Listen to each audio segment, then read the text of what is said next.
આ દેશ કોઈ મોદી કે અમિત શાહના બાપનો નથી, અમારા ખેડૂતોનો દેશ છે। જ્યારે આ જગતનો તાત પોતાના પરિવાર સાથે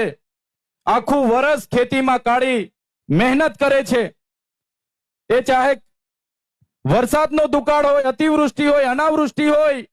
સૂકો દુકાળ હોય, લીલો દુકાળ હોય, માવઠાનો માર હોય, કમોસમી વરસાદ હોય, ઝેરી સાપ હોય, વન્ય પ્રાણી હોય, એની ચિંતા કર્યા વગર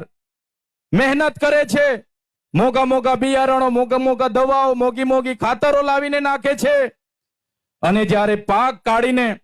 જ્યારે પાક પાકી જાય છે ત્યારે આપણામાં કહેવત છે એ પ્રમાણે ઢોર ખાય, મોર ખાય, ચોર ખાય, અને પછી વધે ખેડૂત જ્યારે ઘરે લાવે, પોતાનું ભાણું ભરે અને જ્યારે વેચવા માટે બજારમાં નીકળે છે ત્યારે આ